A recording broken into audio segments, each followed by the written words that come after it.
Hello. Welcome back to Underrated Movies. I'm your guy, I'm your man, Mr. Alton Henry. Today I'm going to talk to you of another underrated film. And I did mention I was going to discuss more of A24's movies, which I will continuously do that.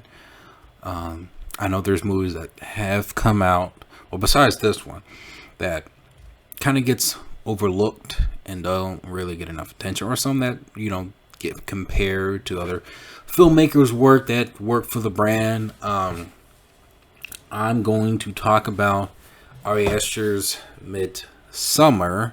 For those who can't see this is the director's cut edition, which is, for those who have not heard about the director's cut, it's almost 3 hours long. Yep, a little, like 30 minutes longer than the original cut, which is probably the longest horror film I've ever seen in my life. A horror film that is near 3 hours long. And to me, I think this is one of the best horror films. Not because of the horror, but because of what it tries to do with the horror. It's a folktale horror film. And it's more of a breakup. I won't even say it's a romance film, but it's a folk tale horror, but it's a breakup horror film. But I won't really get too much in detail. What's the difference between the director's cut and the original cut? Which actually maybe I should a little bit, but really briefly just summing it up with the story. There's this girl named Danny, played by I'm sorry, I'm not gonna pronounce your name. She experiences a ultimate tragedy, dealing with family loss, and she gets invited through her boyfriend's friend, whom their relationship are struggling to keep afloat, to a Swedish festival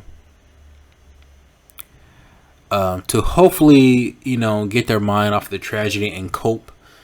But unfortunately, during their stay at the festival, they encounter some horrific events that could jeopardize their safety. And comparing this to Ari Aster's previous film, Hereditary, which I know there's a lot of favoritism towards that film, which I thought was also a good film as well. I think I liked Midsommar a little bit more than Hereditary. And this is what I'm noticing about. And I think the reason why for Hereditary was favored a little bit more, because there was more of a mystery to it, and you kind of don't know what's really happening until the very end. Like, there's a big reveal towards the end, and it really paid off, I believe. But with this Midsommar, I feel like it borrows the same structure, but in a more traditional sense. But I like how it slowly kind of takes its time and kind of focuses more on being a drama than it is being your standard horror film. And I like that it was trying to really dive into the relationship dynamic between what's the actor's name? Jack Raynor, who played Danny's boyfriend, and Danny. And I like that the film really tries to analyze about a couple that is really struggling on their last leg on the relationship, and really trying to find a healthy balance to rebuild it. Unfortunately, you only see it deteriorate, especially going through strange unfortunate bizarre events through this festival, through this like cult that the characters are experiencing. I actually like that as the film kind of moves along, you notice more horrific imagery. I think the imagery here is a little bit more disturbing than Hereditary. It becomes very terrifying, and yes, it's mostly in daytime, so you see a lot of horrific things. And it's rare to make a film scary during the day. And I think what really gets me really terrified with horror films is the imagery, because there's some very unusual visuals with the horror that Ari Aster puts to use, where you feel extremely uncomfortable.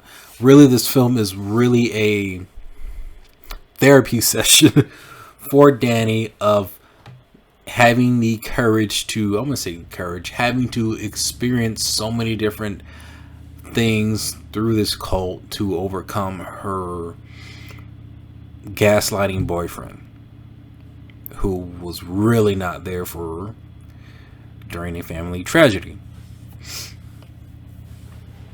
You kind of really see that, and the director's cut really shows more scenes of Danny and Jack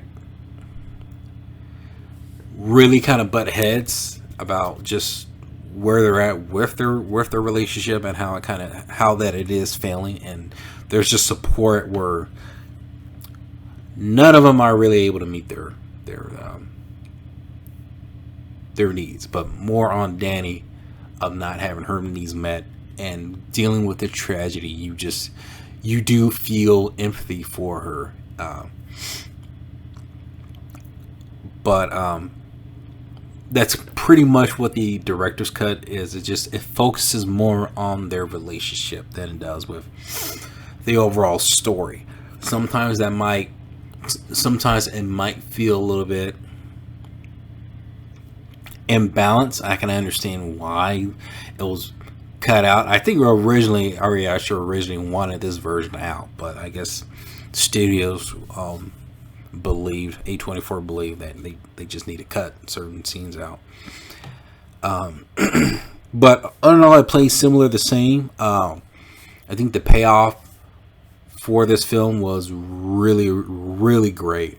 It was more like, what's a good way I could really say this? It was like more of a reveal that these characters realize that they are in a dire situation, and when they realize, when they're pretty much caught right in the middle of it, there's really no escape, and they're done for.